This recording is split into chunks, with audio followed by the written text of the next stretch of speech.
Ketika Nabi Muhammad diutus di tengah-tengah masyarakat Arab waktu itu jahiliyah. Dari sisi pendidikan nol. Tidak ada pendidikan, madrasah, sekolah nggak ada. Rata-rata ummiyin, buta huruf, tidak bisa baca, tidak bisa tulis. Termasuk Nabi Muhammad, nggak bisa baca, nggak bisa nulis. An-Nabiyul Ummi. Dari sisi agama, dhalalim mubin, sangat sesat, menyembah batu tanpa ada dasar teologinya. Beda dengan orang Hindu Buddha, nyembah batu itu, tapi ada teologinya, ada kitab sucinya, ada filosofinya menurut mereka lu. Soal kita gak setuju terserah. Orang Hindu punya kitab suci Mahafad Gita, orang Buddha punya kitab suci Rig Wida.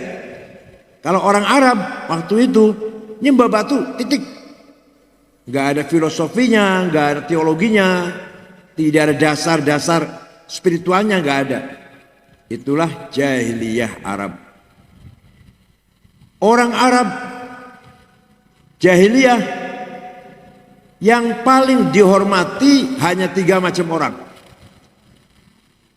Masyarakat jahiliyah hanya menghormati 3 macam orang. 1, syair, penyanyi. Zaman jahiliyah dulu ada pasar malam tahunan. Menjelang musim haji, pasar Ukadh. Nanti tengah tahun ada lagi pasar. Di sana lomba menyanyi, lomba bersyair. Dihormati orang. Penyair dihormati orang. Kata mereka, kata orang Arab, Muhammad ini ingin dihormati orang nih. Ingin dimuliakan orang ini. Sehingga dia baca syair, Quran maksudnya. Itu syair yang dibaca Muhammad ini, puisi itu. Muhammad ingin dimuliakan orang itu. Quran menjawab, wa ma 'allamnahu syi'r wa ma yanbaghi lah in huwa illa dzikrun wa qur'anun mubin. Yang suka baca Yasin apal ini. Wa ma 'allamnahu syi'r. Muhammad tidak sekali-kali saya ajarkan bersyair. Tidak layak Muhammad menjadi penyair, menjadi penyanyi. Bukan. Yang dibaca Muhammad adalah peringatan dan Quran yang membawa penjelasan-penjelasan kebaikan. Quran mubin. Jadi kalau ada di antara kita, tapi saya yakin nggak ada sih. Kalau ada di antara kita yang sangat mengidolakan penyanyi, berarti masih yang keras jawabnya. Kalau ada di antara kita sangat mengidolakan penyanyi, berarti ngaku sendiri loh. Senang boleh, dikit-dikit boleh lah. Tapi kadang-kadang kalau lihat dangdutan, lupa sholat isya, nanti tidurnya sampai siang, lupa sholat subuh, lupa orang tua lagi sakit, ditinggal semuanya lah. Yang penting lihat dangdut dulu. Mendatangkan biduan berapa puluh juta aja, nyanyi 5 kali 50 juta, berani. Tapi kalau undang Ustaz Zamroni berapa kira? Enggak, Ustaz Zamroni enggak cari uang, enggak cari duit, enggak. Nomor 2, masyarakat jahiliyah Arab sangat menghormati kahin, dukun, paranormal. Kalau dukun dihormati oleh masyarakat jahiliyah. Muhammad itu yang dibaca itu mantra-mantra kedukunan itu. Mantra-mantra perdukunan itu yang dibaca itu. Quran menjawab, wa ma huwa biqauli kahin. Bukan mantra-mantra perdukunan yang dibaca Muhammad, bukan. Bukan jampi-jampi dukun, bukan. Oleh karena itu, kalau diantara kita masih suka datang ke dukun, berarti ada nggak yang masuk ke dukun? Ada nggak? Banyak. Apalagi mau pilpres, mau pilek gitu. Wah, calon DPR, calon bupati, calon wali kota, calon presiden, calon gubernur, dukun laris. Kalau model saya ini nggak laris ini. Yang laris dukun. Berapa saja asal menang. Gitu ya? Gitu ya? Boleh sekali-kali datang ke dukun, boleh. Tapi jangan dijadikan marji'. Jangan dijadikan referensi yang utama, jangan. Sekedar minta doa boleh, minta doa. Yang ketiga, masyarakat jahiliyah sangat menghormati sahir, tukang santet. Ya, santet ya bahasa sini. Santet apa teluh? Santet. Kalau tukang santet, masyarakat jahiliyah sangat menghormati. Muhammad itu ingin dihormati orang, makin dibaca itu sihir itu. Wa yaquluna in hadza illa sihrun mubin. Yang dibaca Muhammad sihir ini, doa-doa sihir. Allah menjawab semuanya.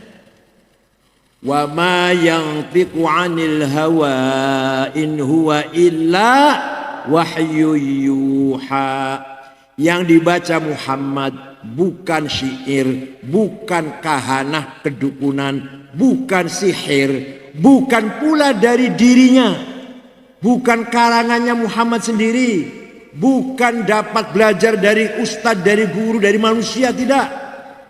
Tapi yang dibaca Muhammad adalah wahyu yuha, wahyu dari Allah yang direct langsung diturunkan kepada Muhammad melalui malaikat Jibril. Ada nggak yang masih suka datang ke tukang santet? Ada nggak? Jangan sekali-kali kita datang tukang santet agar membunuh tetangga saya, membunuh saingan saya, membuat penyakit ke lawan saya. Jangan, musyrik. Kalau ke dukun tadi cuma minta doa, oke, minta doa. Tapi ke tukang santet membunuh orang, jangan Pak ya. Itu orang jahiliyah itu. Mudah-mudahan kita semua sadar, kita sudah mempunyai pedoman prinsip Al-Quran bukan syair, bukan kahanah, bukan sihir. Rasulullah diperintah oleh Allah membangun masyarakat yang masih biadab, masih pedalaman, gak ngerti pendidikan, gak ngerti aturan, gak ngerti nilai-nilai, gak ngerti norma-norma, tata krama, aturan, gak ada. Kalau punya anak perempuan, paling-paling anak perempuan jadi beban, gak bisa membantu kehidupan, gak bisa cari rumput, gak bisa cari air, tanam hidup-hidup. Kalau bapaknya mati, ibunya masih agak beres, diambil sendiri oleh anaknya itu. Eman-eman kalau diambil orang lain. Jahiliyah. Kalau perang hanya masalah kecil, perang berpuluh-puluh tahun. Ada kejadian perang Fijar, 40 tahun. Nabi Muhammad ikut bantu pamannya dalam perang itu. Waktu itu Nabi Muhammad umur 14 tahun. Bantu pamannya membawakan panah, anak panah. 40 tahun gara-gara ada tamu, ontanya dicuri. Itu yang punya tamu, yang tuan rumah tamu tidak terima, terjadi peperangan antar suku 40 tahun. Namanya perang Fijar. Hanya masalah sepele. Itu watak jahiliyah. Kalau di sini masih ada orang suka berantem berpuluh-puluh tahun ya jahiliyah namanya. Tapi nggak ada sih. Ya, Allah memberikan guidance, memberikan petunjuk pada Nabi Muhammad bagaimana cara membangun masyarakat yang seperti tadi itu. Huwallazi ba'atsa fil ummiyina rasulan minhum yatlu 'alaihim ayatihi wa yuzakkihim wa yu'allimuhumul kitaba wal hikmah wa in kanu min qablu lafi dhalalin mubin. Allah memberikan petunjuk kepada Nabi Muhammad bagaimana caranya membangun masyarakat yang seperti tadi, gambarannya jahiliyah tadi, biadab, buta huruf. Langkah pertama yatlu alaihim ayati. Sampaikan kepada mereka ayat-ayat Al-Qur'an. Maka kepada para penceramah, para khotib, ustadz-ustadz yang suka ceramah, kalau ceramah harus berangkat dari pemahaman ayat Al-Quran. Gitu ya. Ceramah di masjid Baitul Makmur harus berkualitas ceramahnya. Harus berangkat dari ayat Quran. Jangan dari awal sampai akhir lelucon, terus dagelan, terus panggil saya cak lontong kalau gitu. Gak usah ceramah. Ada lagi yang dari awal sampai akhir marah-marah, terus nyaci maki, terus bukan mau'idhah hasanah, itu mau'idhah sayyi'ah namanya. Paham ya? Nah, Nabi Muhammad pun diperintah oleh Allah membangun masyarakat yang masih terbelakang biadab itu. Pertama kali sampaikan kepada mereka ayat-ayat Al-Quran. Mendengarkan Muhammad baca Quran, orang Arab kaget. Ini Muhammad dari mana ini? Gak pernah sekolah, gak bisa baca, gak bisa tulis, gak pernah belajar, gak pernah melancong ke luar negeri. Tiba-tiba menyampaikan kalam yang redaksinya sangat indah, isinya juga sangat luar biasa. Menceritakan Adam di sorga dengan istrinya Hawa, makan buah yang dilarang, diusir dari sorga, hidup di muka bumi ini. Keturunannya kita manusia semuanya hidup di bumi ini. Dari mana Muhammad ngerti cerita itu? Cerita Nuh, banjir topan, semuanya tenggelam kecuali Nabi Nuh dan umatnya 80 orang naik perahu. Dari mana Muhammad tahu cerita itu?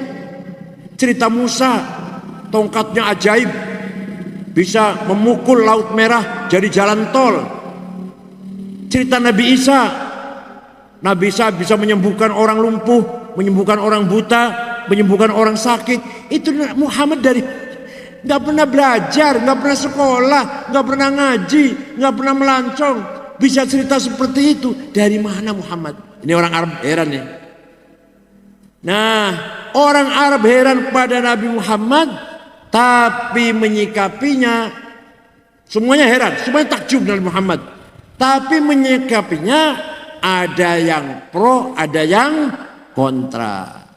Semuanya heran. Semuanya tercengang dengan Nabi Muhammad. Buta huruf, anak yatim piatu, gak pernah belajar, gak pernah ngaji, tiba-tiba bisa menyampaikan kalam. Bahasanya indah, isinya luar biasa. Maka orang Arab yang mendengar Al-Quran semuanya takjub, tapi banyak yang ingkar, juhud. Walaupun mengakui Muhammad luar biasa, tapi tidak mau ikut Muhammad. Faktornya banyak. Muhammad ini yang dibaca mencaci maki berhala. Mencaci maki berhala. Kalau saya ikut Muhammad, saya bisnisnya jual beli berhala. Saya bisnisnya bikin berhala. Saya jual. Lah kalau saya ikut Muhammad, bangkrut ekonomi saya. Ada yang alasan begitu. Kalau saya ngaji di Baitul Makmur, mendengarkan ustadz ceramah, melarang arak, melarang babi, melarang anjing, saya bisnisnya jual arak. Rugi dong saya, nanti bangkrut. Ada yang kayak gitu. Saumama ini saumama. Kalau yang tadi jahiliyah betul itu. Ada lagi yang Muhammad tuh hebat luar biasa. Tapi kalau saya ikut Muhammad, nanti duduk bersama budak-budak. Ada Bilal, budak hitam. Ada Suhaib Ar-Rumi. Ada Yasir, Ammar bin Yasir, budak hitam juga. Ada Zaid bin Harithah, budak hitam juga. Masa saya sarjana, saya bangsawan, duduk dengan budak-budak di musola yang toiletnya bau pete, tikarnya sobek, lampunya yep-yep, 5 watt. Masa saya mau duduk di situ? Enggak. Kira-kira gitu, kira-kira. Gengsi dong. Ada lagi yang tidak mau ikut Muhammad karena mendengar yang dibaca Muhammad ngeri. Nanti ada hidup di akhirat, setelah mati hidup lagi. ada surga dan neraka, yang perilakunya baik surga, yang kelakuannya jahat neraka. Ngeri mendengarkannya tuh, nggak mau dengar itulah. Udah saya nggak mau dengar itu. Banyak juga orang nggak mau ngaji di musola atau di masjid, nggak mau dengar ayat-ayat itu. Apa itu artinya itu? Hidup lagi nanti setelah mati hidup lagi, menakutkan, mengerikan. Hidup ya hidup di dunia ini, mati ya mati sudah selesai. Itu ada ya kayak gitu. Tapi Nabi Muhammad tidak bosan-bosannya yatlu alaihim ayat. Banyak yang masuk Islam karena mendengarkan ayat Al-Qur'an. Contoh ada seorang preman jawara ya, bahasa sini jawara ya. Namanya Umar ibn Khattab. Preman ini. Dia meninggalkan kota Mekah setengah bulan, berburu di padang pasir. Pulang dari berburu masuk kembali kota Mekah, mendengar adik kandungnya Fatimah bintil Khattab dan suaminya Sa'id ibn Amr ibn Nufail masuk Islam. Kaget Umar, apa-apa adik saya ini. Didatangi rumahnya, mau saya tempelengin. Sampai di pintu rumah adiknya Fatimah, Fatimah sedang baca Quran. Umar datang di depan pintu, mendengarkan baca Quran adiknya itu. Bismillahirrahmanirrahim. Taha ma anzalna 'alaikal Qur'ana litashqa illa tadhkiratan liman yakhsha tanzilan mimman khalaqal arda was samawati al-'ula ar-rahmanu 'alal 'arsy istawa. Taha, wahai Muhammad. Taha itu salah satu nama Nabi Muhammad. Taha, wahai Taha, ma anzalna 'alaikal Qur'ana litashqa. Tidak sekali-kali aku turunkan Al-Qur'an untuk membuat kamu cilaka. Illa tadhkiratan liman yakhsha. Quran saya turunkan kepadamu untuk menjadi peringatan bagi siapa yang bisa diingatkan, siapa yang mau diingatkan. Tanzilam mimman khalaqal arda was samawatil ula. Diturunkan oleh Tuhan yang menciptakan bumi dan langit. Siapa itu? Ar-Rahman, Tuhan yang maha belas kasih sayang. Alal arsy istawa, yang menguasai alam arash dan seluruh jagat alam raya ini. Itu Umar mendengarkan adiknya baca surah Toha, lemes pak, terduduk. Oh bahasa Betawinya apa? Lunglai ya. Kalau bahasa Cirebon ngelumpruk, bahasa Cirebon ada orang Cirebonnya ya. Ngelumpruk, terduduk lemes. Yang tadi mau nempelengin adiknya lemes. Akhirnya dia ketok pintu masuk, diambil kertas yang sedang dibaca oleh adiknya, dia pun ikut baca, berkeringat dingin. Dia berkata, Aina Muhammad. Di mana Muhammad sekarang? Di sana di jihad, di rumahnya Arqam bin Abil Arqam. Umar lari ke sana, ke rumahnya Abil Arqam, ketok pintu. Nabi sedang bersama sahabatnya di dalam rumah itu. Para sahabat ketakutan. Umar datang ke sini mau apa ini? Mau ngamuk ini. Terkenal preman. Mau apa ini Umar ini? Takut. Nabi Muhammad dengan tenang membuka pintu. Umar masuk, memeluk Nabi Muhammad, membacakan 2 kalimat syahadah, masuk Nabi berkata, ini terkabulnya doa saya. Saya selalu berdoa, Allahumma qawwil Islam bi ahadi Umarain. Ya Allah, kuatkanlah agama Islam dengan salah satu Umar. Salah satu saja, nggak usah dua-duanya lah. 1 Umar ibn Khattab, 2 Amr bin Hisham Abu Jahal. Salah satu saja masuk Islam, Islam akan kuat. Hidayah turunnya pada Sayyidina Umar ibn Khattab. Setelah itu kemudian Umar berkata kepada Nabi Muhammad, ya Rasulullah dan wahai teman-teman sahabat, mulai besok sholat baca Quran di Masjidil Haram, jangan di sini. Jangan sembunyi, ayo terang-terang Masjidil Haram. Ada saya, jangan takut. Di sini harus kayak itu. Di sini ada orang kayak gitu. Ayo pengajian di Baitul Makmur, jangan takut, ada saya. Ada nggak gitu? Ada nggak? Oh, Haji Ketua Panitia ya. Haji Hasan Basri namanya. Haji Hasan Basri ini. Harus ada kayak gitu. Perjuangan harus ada kayak gitu. Jangan takut, ada saya. Jadi lingkaran Nabi yang ring pertama itu ada 4 orang. Ada yang bijak, arif, tenang, Sayyidina Abu Bakar. Ada yang jagoan. Berarti pertahanan lah kalau kita sekarang, panglima lah. Umar bin Khattab. Ada yang kaya raya. Siap berjuang dengan uangnya, dengan hartanya. Utsman bin Affan. Ada yang intelek, pinter. Yaitu Sayyidina Ali bin Abi Thalib. Abu Bakar orangnya bijak, arif, tenang. Umar orangnya galak, keras, tapi tegas tapi benar. Yang ketiga Utsman orangnya kaya raya dan dermawan. Yang keempat Sayyidina Ali intelektual, pintar, cerdas. Itulah ring pertama Rasulullah SAW. Itu contoh yang masuk Islam karena mendengarkan Al-Qur'an. Mau contoh lagi nggak? Mau contoh satu lagi nggak? Prabu Pamanah Rasa, Raja Siliwangi, Pajajaran.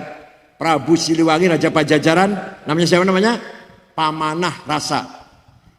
Mendengar ada agama Islam disebarkan oleh ulama datang dari Cina, namanya Syekh Hasanuddin. Dipanggil Syekh Quro. Quro itu qori, membaca Quran. Marah dia. Raja Siliwangi marah, akan saya bunuh. Itu apa itu? Dari selatan, dari Kawali, dari Kawali Ciamis, itu pusatnya Pajajaran di sana dulu. Berangkat ke utara, ke Kerawang. Sampai di sana ada santrinya muridnya Syekh Quro, perempuan lagi baca Quran. Suaranya enak, lagunya enak, dilihat yang baca Quran perempuan kutilang, kuning, tinggi, langsing. Itu Prabu Siliwangi langsung klepek-klepek. Jangankan mau membunuh Syekh Quro, malah jatuh cinta pada santrinya. Ya Allah. Langsung lamar, untuk saya saja. Silakan, kamu masuk Islam. Masuk Islam, gak apa-apa. Raja Siliwangi masuk Islam karena mendengarkan Al-Quran yang dibaca oleh Subang Larang namanya. Anaknya Ki Gede Tapa, bandar pelabuhan di Cirebon. Ki Gede Tapa itu. Ringkat cerita, ya kalau dongeng ama ya berjam-jam. Ringkat cerita, terjadi pernikahan Raja Siliwangi dengan perempuan muslimah. Dan dia masuk Islam. Istrinya 3. Ada yang beragama Hindu, namanya Ambit Kasih. Ada beragama Buddha, namanya Ratu Icih. Ada yang beragama Islam, Subang Larang. Konon Prabu Siliwangi Islamnya tidak serius, tidak benar-benar Muslim, tidak. Tapi nanti punya anak 3, luar biasa jasanya terhadap Islam. 1, Syekh Rahmatullah yang dipanggil Prabu Kian Santang, yang mengislamkan seluruh masyarakat Parahyangan. Orang Sunda asli, orang Sunda asli pasti Islam. Kalau ada orang Cianjur Kristen, Batak itu pendatang. Kalau asli Cianjur, asli Sukabumi, asli Bandung, asli Garut, asli Ciamis, pasti Islam. Itu yang Islam kan namanya Syekh Rahmatullah Prabu Kian Santang. Hanya 1 tidak mau masuk Islam, pembesar negaranya, namanya Patih Pucukumun. Agamanya tetap Sunda Wiwitan Karuhunan. Sampai sekarang ada di mana? Ayo, di mana?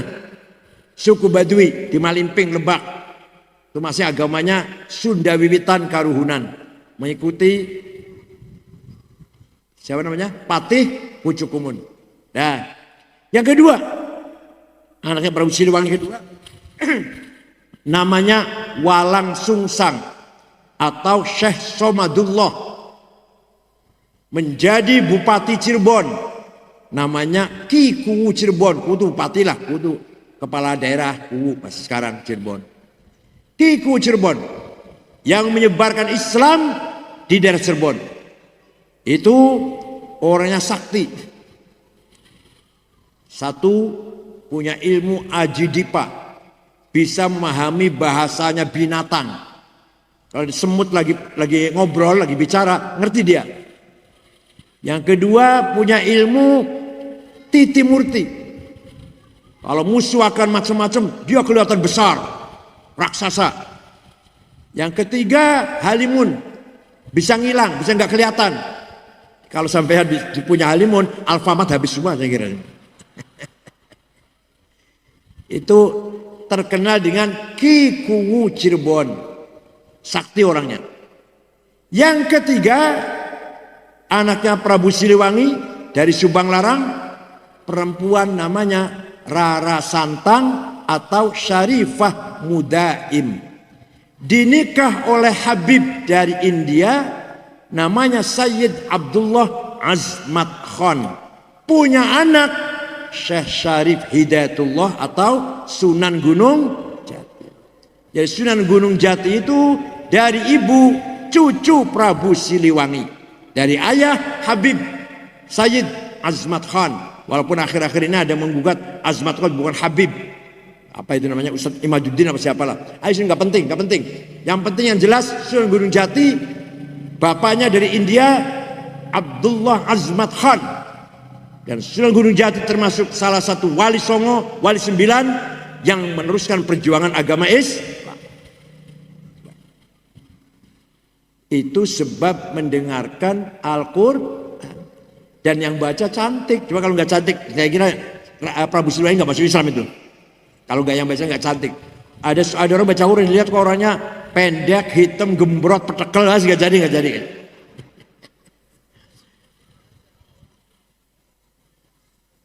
Nah, sesudah langkah pertama, first step, langkah pertama, yatlu alaihim ayatih.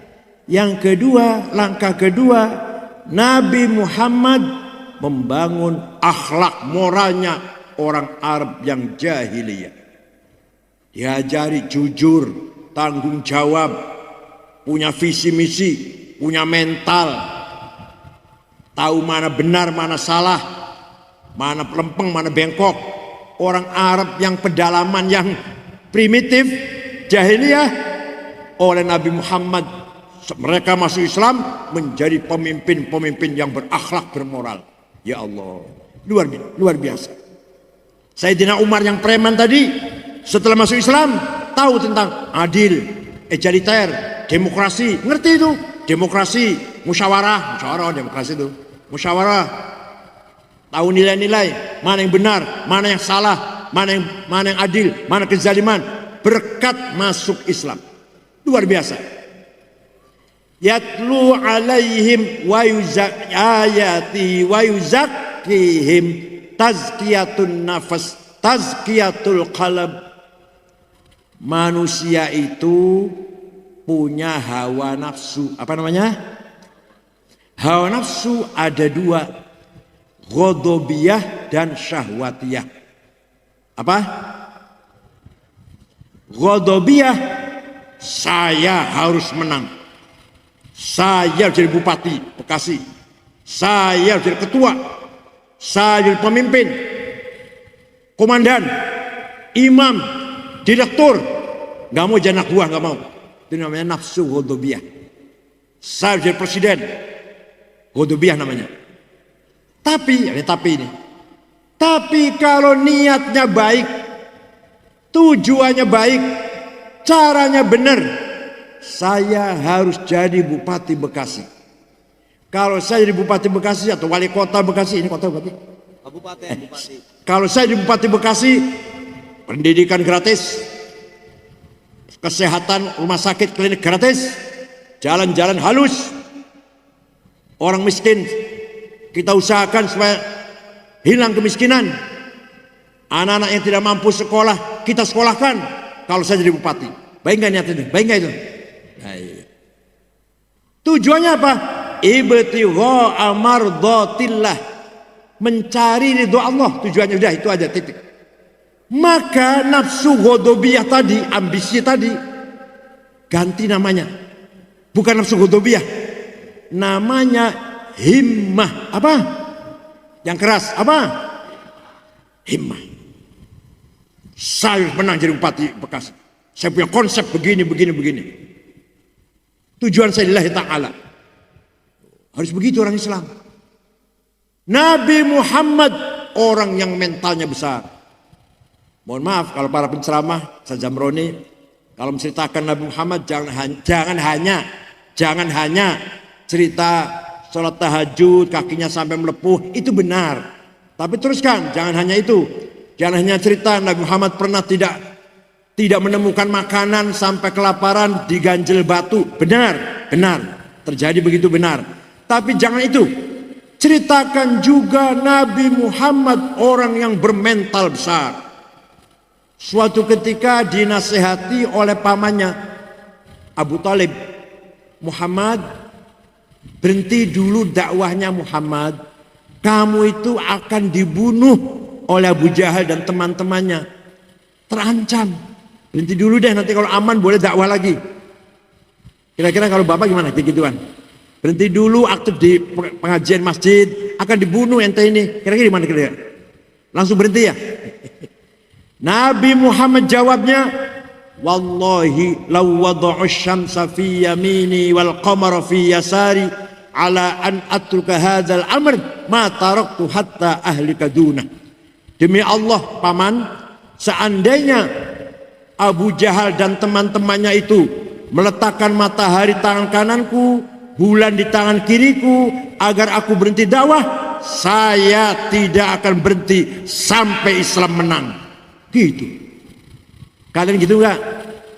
Bapak-bapak gitu enggak? Harus begitu.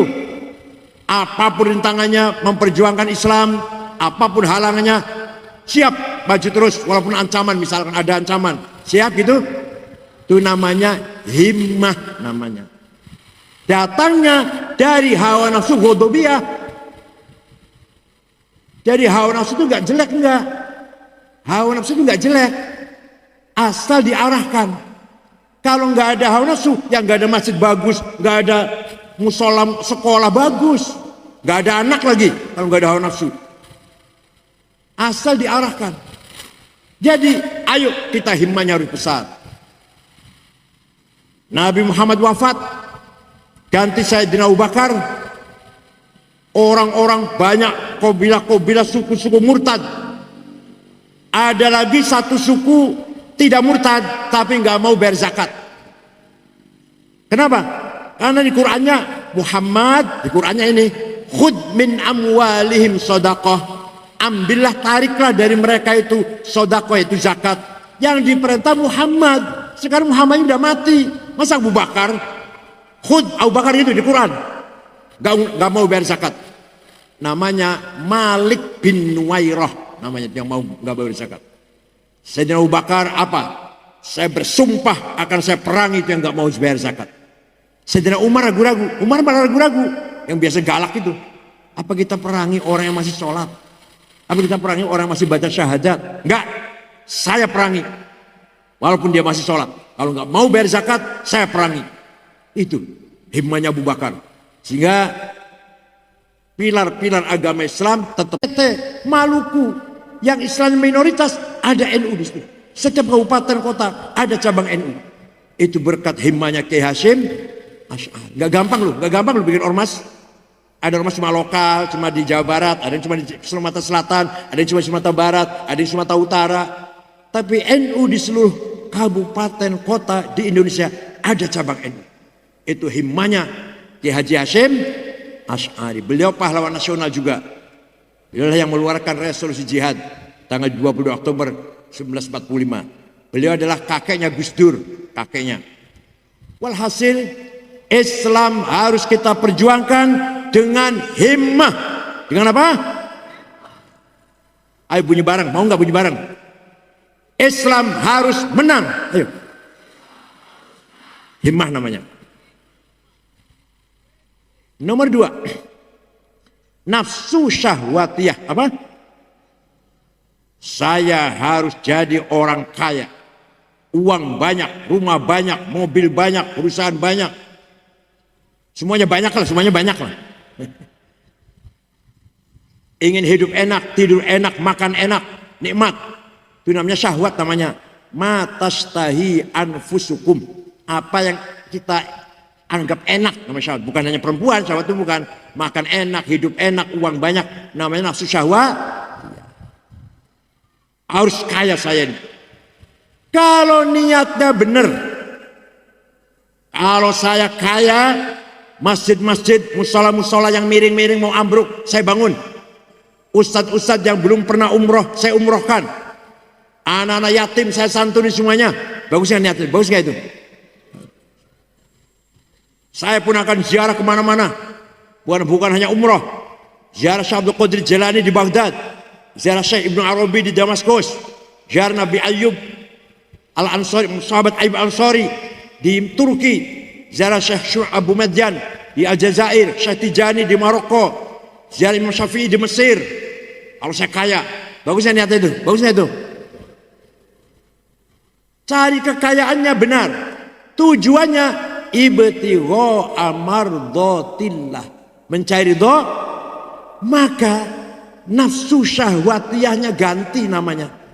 Bukan syahwatiyah namanya. Namanya azimah. Apa? Sayyidina Utsman kaya. Sahabat Utsman itu kaya. Pernah sedekah gandum diangkut 700 cikar. 700 gerobak. Itu Sayyidina Utsman. Sahabat kaya. Syekh Abdul Qadir Al-Jilani, dengar nama itu? Dengar ya. Waliullah dari Baghdad. Suatu hari ziarah ke Mesir. Ziarah ke Imam Syafi'i, kuburannya Imam Syafi'i. Melihat masyarakat kanan kiri sekitar kuburnya Imam Syafi'i melarat-melarat. Nggak punya rumah. Syekh Abdul Qadir Al-Jilani yang waliullah itu beli tanah 10 hektar, dibangun rusun, sampai sekarang masih ada Pak. Rusun di sekitar kuburan Imam Syafi'i, daerah Fustat namanya, Kairo. Ada tulisan besar, Auqaf Syekh Abdul Qadir Al-Jilani. Syekh Abdul Qadir itu waliullah, kaya, dermawan. Bapak wali bukan? Kaya tidak, dermawan tidak. Untuk apa ini? Hidup untuk apa ini? Tidak semua ini. Wali bukan, kaya enggak. Kita harus kaya Pak, harus kaya. Wal yakhshal ladzina law taraku min khalfihim dzurriyyatan dhi'afan khafu 'alaihim falyattaqullaha wal yaqulu qawlan sadida. Quran ini Pak. Jangan sampai kamu meninggal dunia meninggalkan anak-anak yang melarat. Jangan sampai kamu mati meninggalkan dzurriyyatan dhi'afan, anak-anak keturunan yang melarat. Usahakan kamu mati, anak kamu mewarisi harta yang banyak, sehingga anak-anak kita menjadi orang yang kaya. Al-Quran ini Pak. Walaqad katabna fiz zaburi min ba'di dzikr annal arda yarithuha ibadiyas salihun.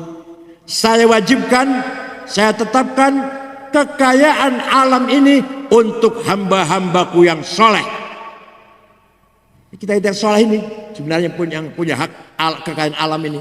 Nikel, batu bara, boksit, mining, biji besi, emas, berlian, minyak, gas, uranium, titanium, ada semua di Indonesia ini. Bapak punya? Punya? Dosa itu. Salah itu. Ya salah, nggak punya itu salah. Harus punya. Walaqad katabna, saya tetapkan fi zaburi, dalam kitab Zabur, begitu dalam Al-Quran sama artinya, bahwa annal ardo, bumi ini kekayaannya yarithuha ibadiyas salihun, untuk hamba-hambaku yang soleh. Nah kita ini melarat-melarat. Yang kaya nomor 1 Budi Hartono, yang punya bank BCA, punya rokok Jarum, uangnya 750 triliun. Panjenengan uangnya berapa? Nomor 2 Sinar Mas Eka Cipta 450 triliun. Bapak berapa? Nomor 3 Antoni Salim. Nomor 6 orang Islam nomor 6 Khairul Tanjung yang punya Bank Mega.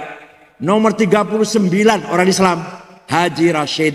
Nomor 40 orang Islam yang punya taksi Bluebird Haji Muhammad Bayu.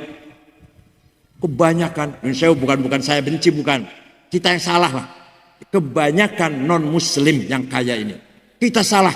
Padahal Quran mengatakan nikel, batu bara, boksit, mining, granit, apalagi emas, belian, gas, minyak, uranium, biji besi, tembaga untuk ente yang soleh-soleh.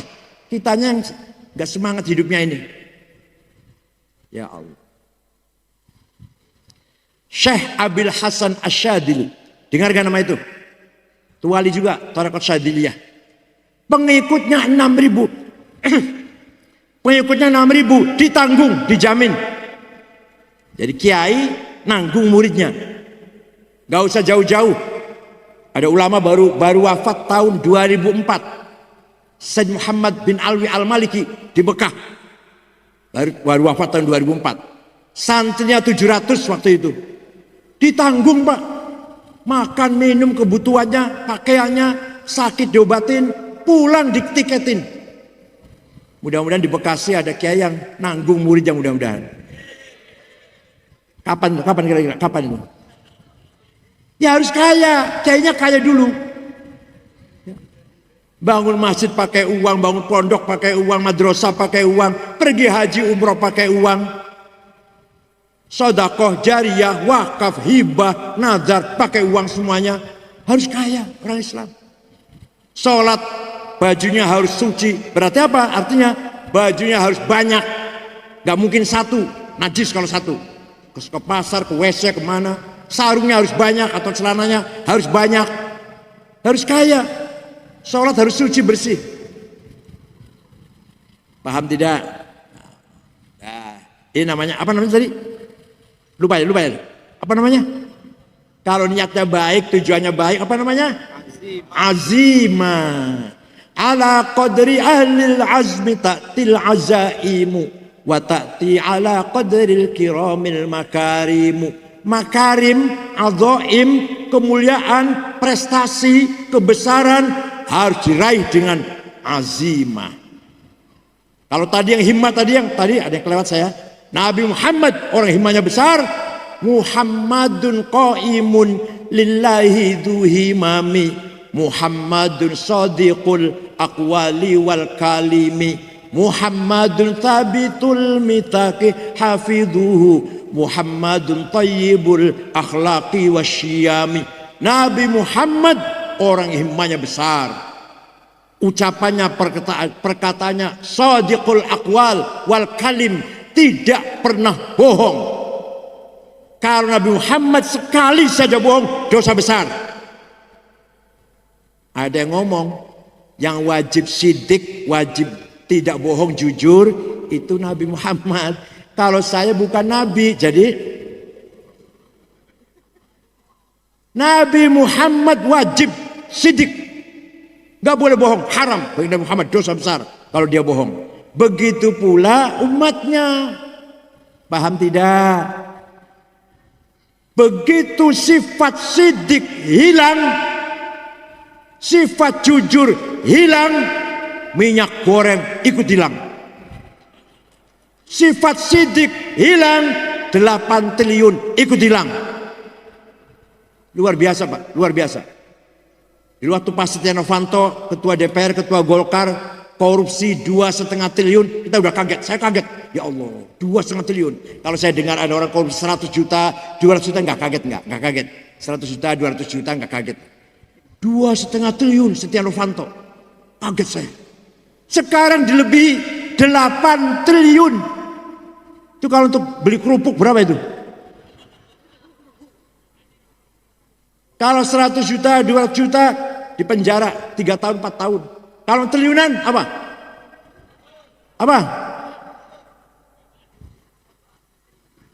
Wa innama jazaa'ul ladzina yuharibuna Allah wa rasulah wa yas'auna fil ardi fasada, orang-orang yang merusak kehidupan, membangkrutkan ekonomi, ayyuqattalu, dibunuh, au sallabu, disalib, au tuqatta aydihim warjuluhum min khilaf, potong dua tangan dua kaki, au yunfaun ard, dibuang ke laut.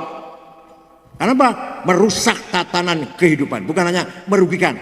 Kalau korupsi 100 juta merugikan negara. Kalau triliunan, saya pernah pergi ke Jepang, 4 kali sudah ke Jepang saya. Bukan orang Islam, agamanya Shinto, bukan Yahudi, bukan Islam, bukan Kristen, Shinto, agama lokal lah.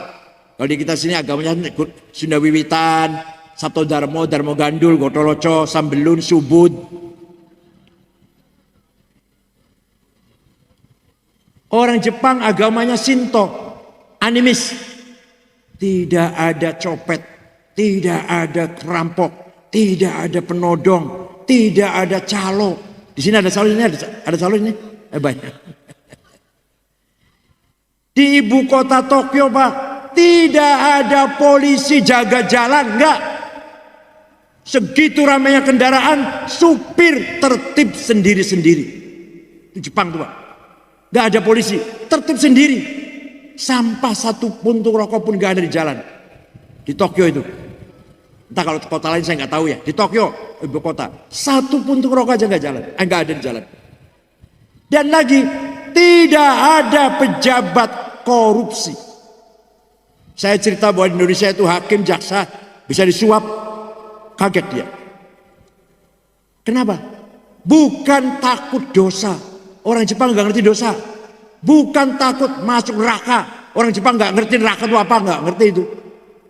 Tidak korupsi karena apa? Malu. Ini akhlak. Akhlak. Malu ini akhlak, bukan agama, akhlak. Malu. Kalau saya korupsi, ketahuan, istri saya malu, anak malu, menantu malu, ayah ibu malu, mertua malu, ipar malu, ponakan malu. Betul nggak? Tapi jalan dia. Malu sih malu, tapi jalannya. Orang Jepang malu kalau korupsi.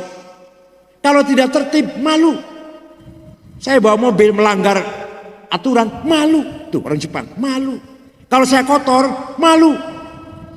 Maka ribuan penonton sepak bola ketika Jepang main di Daha Kotor, di Daha Qatar, selesai bubar, bekas penonton Jepang bersih, nggak ada sampah. Diberesin sendiri-sendiri. Ya Allah, itu namanya akhlak. Wa innamal umamul akhlaqu ma baqiyat fa inhum dahabat akhlaquhum dahabu. Martabat masyarakat tergantung akhlaknya, bukan agamanya. Orang katanya agamanya orang Telaga Sakinah, enggak. Yang ditanyakan aman tidak? Ente mau kemana? Mau ke Telaga Sakinah, Bekasi Barat. Waduh, hati-hati. Saya pernah ke sana sholat di Baitul Ma'mur, sepatu hilang. Saumama ini. Saya pernah ke sana, ditinggal pergi rokok di Alfamart, sepeda motor spionnya hilang. Akhlaknya jatuh, Pak. Martabatnya jatuh karena akhlaknya jelek. Agamanya Islam. Orang nggak tanya agamanya, enggak. Sebaliknya, mau kemana? Mau ke Telaga Sakinah. Waduh, enak kalau ke sana, aman. Saya pernah ke sana, dompet saya ketinggalan di toilet tempat wudhu. 2 hari saya baru ingat ke sana, masih ada wudhu. Wah, luar biasa itu. Begitu nggak kira-kira sini? Saya pernah pergi ke Australia tahun 2012. Muter-muter 6 kota. Brisbane, Canberra, Adelaide, Melbourne, terakhir di Sydney, ibu kota. Terakhir mau pulang.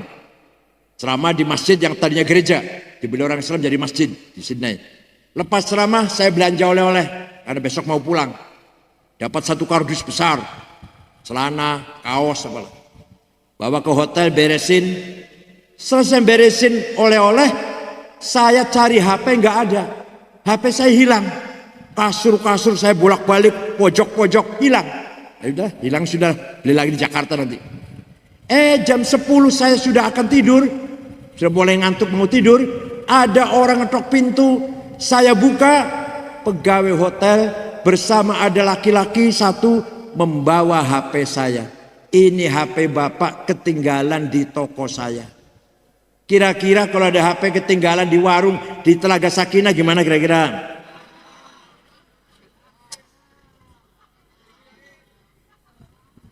Saya pernah pergi ke negara Mali. Kalau tadi Australia non muslim, ya Australia non muslim, ini yang muslim contohnya. Negara Mali, Afrika Barat, 22 jam. Jakarta, Dubai, Aljazair, Mali. Ibu kotanya namanya Tembakto. Saya dengan 6 ormas, NU Muhammadiyah, Al-Irsyad, PUI Wasliyah, 6 ormas.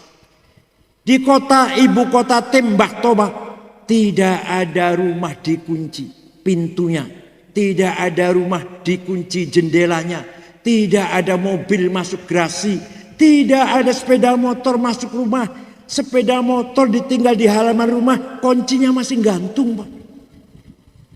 Kira-kira kalau di Telaga Sakinah, sepeda motor ditinggal di halaman, apa coba besok? Besok dicoba yuk. Ayo besok coba semua nyoba semua. Semua yang punya sepeda motor tinggal di halaman, kuncinya biarkan masih gantung. Dicoba. Ini akhlak namanya. Itu contoh kecil. Contoh yang besar nih. Negara Afghanistan. Dengarkan ya. 100% muslim. Madhabnya Hanafi, tarekatnya Naqsyabandiyah, akidahnya Maturidiyah. 100% muslim. Satu orang saja nggak ada orang non muslim. Terdiri dari 7 suku. Perang saudara sudah 40 tahun. Rumah sakit dibom, madrasah dibom, masjid lagi sholat Jumat 3 tahun yang lalu apa 2 tahun yang lalu 850 orang mati dibom. Maulid Nabi baru 3 minggu yang lalu dibom 55 orang mati. Presidennya Burhanuddin Rabbani hafal Quran dibunuh. Antek Amerika, kafir antek Amerika ini, kata Taliban. Ada perempuan nyanyi bidu wanita dibunuh. Perempuan nyanyi haram. Oh, jadi nyanyi haram membunuh nggak haram. Akhlaknya rusak, Pak. 40 tahun Islam semua. Kita ingin jalan-jalan ke sana, mau? Nggak mau kan? Oh, jalan-jalan ke sana, bawa cucu, bawa anak, liburan ke sana mau? Setor nyawa, Pak. Akhlak yang paling satu. Nah, siap menurut akhlak Rasulullah, siap? Coba. Setelah 8 tahun Rasulullah di Madinah, 8 tahun pengikut umat Islam sudah puluhan ribu menuju kota Mekah umroh tahun 8 Hijriah. Sebelum masuk kota berkemah dulu, menyalakan obor. Orang Mekah kaget, Muhammad pengikutnya puluhan ribu. Besok masuk kota Mekah berdarah-darah. Besok Mekah bumi hangus. Muhammad balas dendam besok ini. Orang Mekah sembunyi semua dalam rumah. Besoknya Nabi Muhammad dan sahabat masuk kota Mekah. Memang ada sekelompok sahabat yang mengatakan al-yaum yaumul malhamah. Hari ini kesempatan balas dendam. Yang dulu membunuh kita bunuh lagi. Yang dulu menyiksa kita siksa lagi. Yang dulu membunuh sahabat Yasir, sahabat Sumayyah, kita bunuh lagi. Yang dulu menyiksa Bilal, menyiksa Suhaib, menyiksa Zaid bin Harithah, kita siksa lagi. Nabi mendengar, siapa itu? Salah itu. Salah. Ayo ganti yel-yelnya. Al-yaum yaumul marhamah. Hari ini hari silaturahim, rekonsiliasi, menyambung persaudaraan kembali. Karena seluruh kota Mekah itu kalau diurut masih famili semua dengan Nabi Muhammad. Orang Quraisy, sama-sama orang Quraisy. Nabi Muhammad masuk kota Mekah mengatakan tidak ada balas dendam, saya maafkan semuanya. Baru orang Mekah keluar dari rumah menyalami Nabi Muhammad dengan mengatakan bi abi wa ummi antal karim ibnil karim. Demi ayahku, demi ibuku, engkau orang mulia, anak dari seorang ayah yang mulia, cucu dari seorang kakek yang mulia. Mulia apanya? Akhlaknya. Semua masuk Islam. dipuji oleh Al-Quran. Mohon maaf ya, saya banyak dipuji orang di medsos, juga banyak caci maki orang. Yang muji gak nambahin apa-apa, yang nyaci maki gak ngurangin apa-apa. Kenapa? Karena yang muji saya dan yang mencaci maki saya sama dengan saya.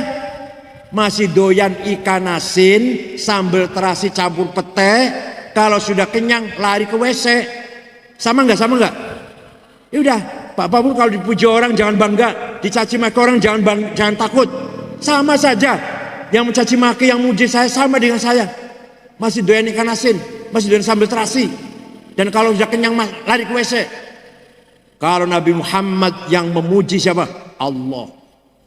Fabima rahmatin minallahi lintalahum walau kunta faddan ghalidhal qalbi lan faddu min hawlik fa'fu anhum wastaghfir lahum wasyawirhum fil amr fa idza azamta fatawakkal 'ala Allah innallaha yuhibbul mutawakkilin. Muhammad, sungguh kamu orang yang ramah, santun, pemaaf, maka mereka berbondong-bondong masuk Islam. Walau kunta faddan ghalidhal qalbi, kalau kamu Muhammad kasar, congkak, sombong, sweeping, bawa pentung, takbir, lan faddu min haulik, niscaya orang Mekah meninggalkan kamu kalau kamu galak. Tapi kamu pemaaf, santun, maka mereka bondong-bondong masuk Islam. Bisa tidak Nabi Muhammad? Bisa? Gak pernah balas dendam? Bisa? Yang kemarin menipu saya 5 juta, saya maafkan. Bisa? Yang kemarin mencuri sepeda motor saya maafkan. Bisa? Ini masyarakat yang diharapkan oleh Allah adalah masyarakat yang saling memaafkan, saling toleran. Jangankan dengan orang Islam, Quran menegaskan begini Pak, dengarkan nih Quran nih. Wala tasubbul ladzina yad'una min dunillah fayasubbullaha adwan bighairi ilm. Wahai orang Islam, kamu jangan mencaci maki orang yang tidak menyembah Allah. Kamu jangan mencaci maki non muslim. Coba ya Allah, Quran. Muhammad, apa kamu ingin semua orang masuk Islam semua dengan kekerasan? Enggak, jangan. Walau syaa rabbuka la amana man fil ardi kulluhum jami'a afa anta tukrihun nasa hatta yakunu mu'minin. Muhammad, seandainya Allah menghendaki niscaya manusia ini Islam semua, tapi Allah enggak menghendaki. Apakah kamu akan main kekerasan? Afa anta tukrihun nas, apa kamu akan maksa orang hatta yakunu mu'minin sampai orang itu menjadi orang mukmin semua? Enggak boleh Muhammad. Tidak boleh menggunakan kekerasan. Paham tidak? Para wali songo mengislamkan Nusantara tanpa kekerasan. Gimana caranya? Sangat halus salahnya. Ada orang sesajen. Ngerti nggak sesajen? Ngerti ya? Nasi sekepal taruh pojok pintu lah, taruh pojok rumah. Kata kiai, apa ini? Sesajen kiai. Untuk apa? Mengusir roh jahat, dedemit, tuyul, perkayangan, berlari lah. Kamu kan kaya. Potong kambing 1 dong. Masak beras 25 kilo. Oh gitu ya? Nurut dia. Jadi 40 piring, 40 mangkok lauk. Lapor kiai, sudah beres 40 piring, 40 gulai. Taruh di pojok mana? Taruh di pintu gua mana? Taruh di bawah pohon mana kiai? Kata kiainya, bukan ditaruh di pojok rumah atau pintu gua atau bawah pohon, dimakan oleh tetangga teman, terutama fakir miskin. Tapi sebelum makan, kamu minta pada Tuhan. Minta apa? Minta kamu selamat, istrimu selamat, anakmu selamat, hartamu selamat, hidupmu selamat, matimu selamat. Maka namanya bukan sesajen tapi selamatan. Itu caranya. Bukan ini apa sesajen tendang pakai kaki bid'ah. Ada lagi ini Mohon maaf orang Jawa, yang bukan Jawa nggak paham ini. Mohon maaf. Kata ingsun itu aku. Dulu waktu zaman Hindu Majapahit, yang boleh ngomong ingsun hanya raja. Ingsun. Orang kecil kayak kita ini, kaulo alit, budak kecil. Gak boleh ingsun, gak boleh. Sampean dalam. Apa artinya sampean dalam tuh? Saya ini adalah debu yang ada di kaki Anda. Itu artinya sampean dalam. Orang kecil harus bilang sampean dalam. Aku ini adalah debu yang ada di kaki Anda. Kalau hormat bukan salaman tangan, dengkul. Sampai sekarang Jogja masih. Sampai sekarang Hamengkubuwono masih. Rakyat kalau salaman dengkul yang dicium, bukan tangan, bukan. Agama Islam datang, para ulama menyebarkan gimana? Usolli fardhod duhri, niat sholat sopo ingsun, nawaitul wudu'a, niat ingsun ambil air wudu. Orang Jawa kaget, seumur umur gak boleh ngomong ingsun. Kalau masuk Islam boleh ngomong ingsun. Kalau gak masuk Islam sampai kiamat kurang 2 hari gak bisa ngomong ingsun. Akhirnya orang Jawa berbondong-bondong masuk karena ingin ngomong. Coba caranya Wali Songo dakwah seperti itu, gak pernah galak. Sunan Kudus Ja'far Shadiq bin Uthman Al-Hamadani, itu nama lengkapnya, melarang orang Kudus, Pati, Demak korban pakai sapi. Karena orang Hindu walaupun sudah masuk Islam masih sakit kalau melihat sapi dipotong disembelih itu. Karena sakit itu maha suci menurut orang Hindu. Ganti kerbau. Padahal di Quran nggak ada kerbau. Di Quran adanya korban itu onta, sapi, kambing. Nggak ada kerbau di sana, nggak ada kerbau. Di Arab nggak ada kerbau.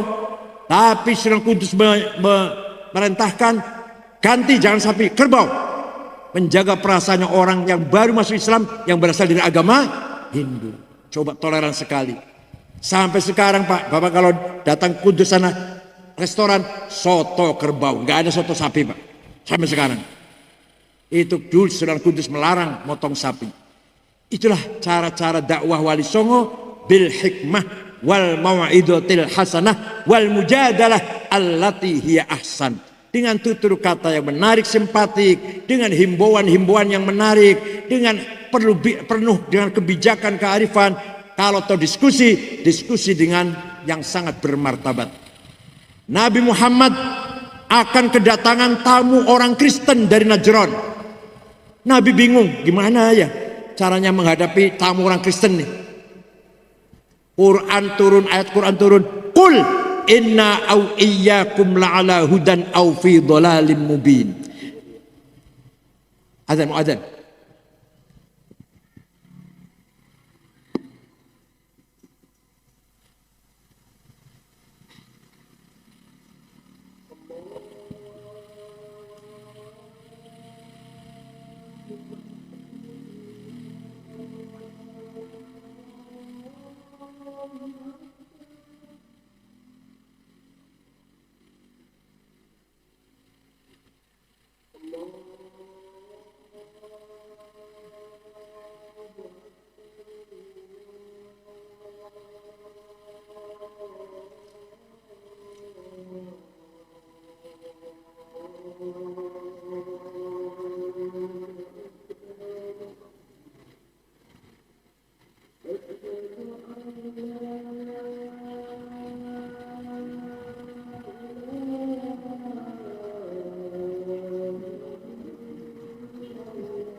La ilaha illallah Muhammadur Rasul.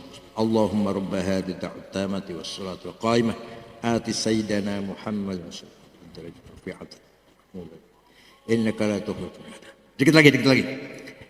Nabi akan kedatangan tamu dari Najran beragama Kristen. Najran sekarang Saudi Selatan sekarang. Nabi bingung bagaimana menghadapi tamu Kristen nih. Ayat Quran turun menunjukkan pada Nabi agar begini. Qul inna au iyyakum la'ala hudan au fi dhalalim mubin.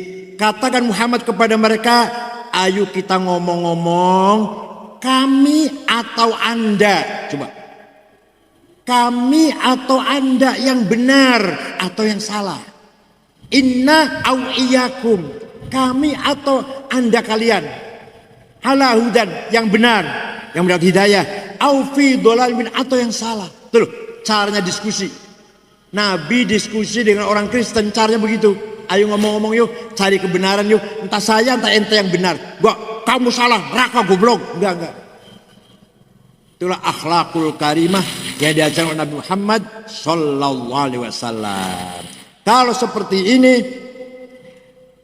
kalau kita bisa seperti ini, insya Allah kita akan mendapatkan nurul hikmah, direct illumination from Allah. Hati kita jernih, hati kita terang, akan datang khawatir ilahiyah, bisikan-bisikan direct dari Allah yang menunjukkan kebenaran kepada kita semuanya. Insya Allah. Syaratnya hati kita bersih dari sombong, egois, permusuhan, kebencian, suudzon, buruk sangka. Bersihkan itu semua. Diganti dengan sabar, bersyukur, zuhud asketis, bertaubat. Insya Allah nurun mubashir yakdifulu ala qalbi man yasha, akan mendapat pencerahan langsung dari Allah. Itulah yang dinamakan wa yu'allimuhumul kitaba wal hikmah, kearifan kebijakan. Sekian, lain kali kita sambung insyaallah, mudah-mudahan ada manfaatnya. Syukran wa dumtum fil khair barakati wan najah wallahu a'lam. Wassalamualaikum warahmatullahi wabarakatuh.